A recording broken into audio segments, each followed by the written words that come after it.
David Zwick, who was instrumental in writing and securing passage of the Clean Water Act of 1972, and who founded the advocacy group Clean Water Action, died on February 5 in Minneapolis. He was 75. He had had various health problems, including several heart attacks late last year. The environmental group Friends of the Earth, on whose board he served, said in announcing his death. Mr. Zwick was a second-year law student at Harvard when Ralph Nader, an alumnus, came to the campus in 1969 recruiting Nader's Raiders to work on his citizen advocacy projects.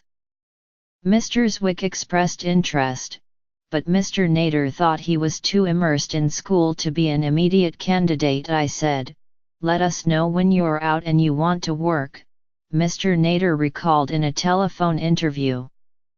And he said, "No, I want to come now." So I knew this was a very committed person.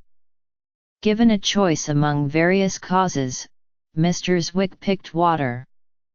He soon became an expert in how the nation's water supply was being polluted and the scope of the problem. In 1971 he was co-author, with Marcy Benstock, of Water Wasteland, a lengthy report by Mr. Nader's Center for the Study of Responsive Law that found that the nation's water pollution control efforts had failed miserably.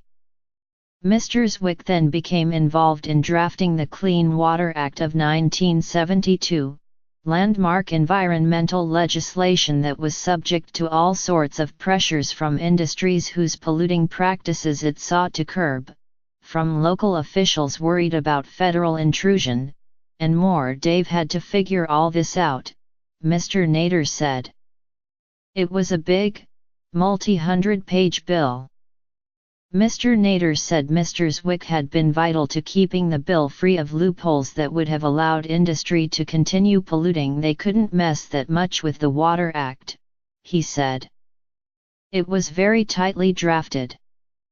The results, years later, were cleaner waterways and water supplies by any measure.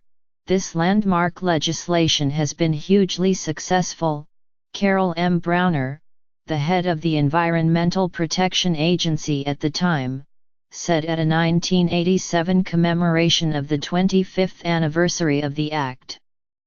Once dead rivers, lakes, and estuaries are now pulsating with life. People are returning to them to swim, to fish, to ply the waters in their boats and to relax on their shores. Mr. Zwick was also instrumental in securing passage of the Safe Drinking Water Act of 1974. But he was not content merely to push his causes in Congress. Even as he was helping to shape the 1972 legislation, he and several others founded what became Clean Water Action. It was originally called the Fishermen's Clean Water Action Project because of the involvement of fishing groups. The organization developed a grassroots lobbying style to counter big business interests, an approach that includes sending canvassers door to door. David taught a generation of activists who taught a generation of activists who will teach the next generation of activists, Clean Water Action said in a blog post memorializing his career. David Reynolds Zwick was born on May 1, 1942, in Rochester. He was not the typical Harvard law student. He had earned a Bachelor of Science degree at the United States Coast Guard Academy in 1963, then served for 4 years in the Coast Guard, 18 months of that in Vietnam, where his assignments included captaining patrol boats in the Mekong Delta. At Harvard, he earned a master's degree in public policy at the John F. Kennedy School of Government. Even as he was earning his law degree and working with Mr. Nader, Zwick is a phantom on campus, the Harvard Law Record wrote in 1972. He is constantly commuting between HLS, his Kennedy School classes, and his office in Washington.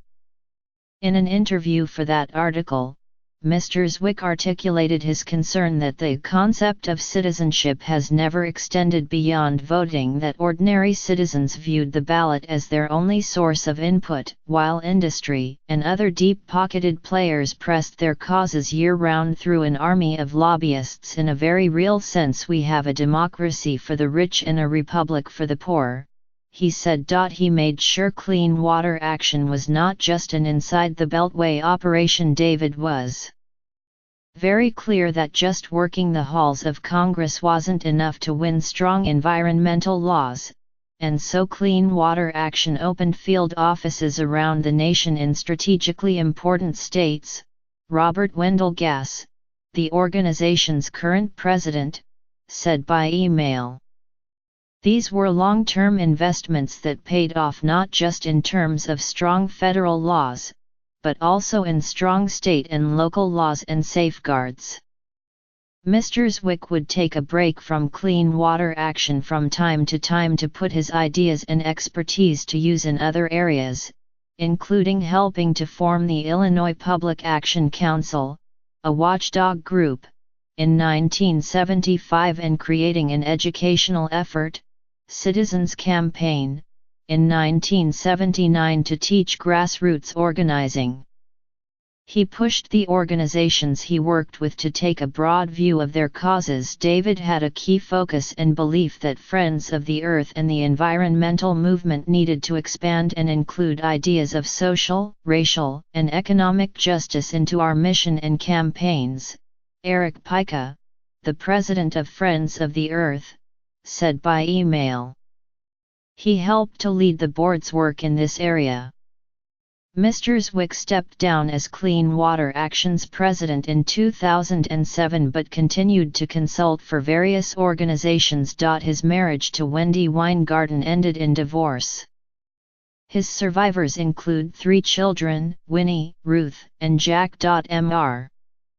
Nader called Mr. Zwick a major figure in our country on water pollution enforcement. Though he was not well known to the general public, he just learned and built and learned, Mr. Nader said, and he didn't care if he got any credit.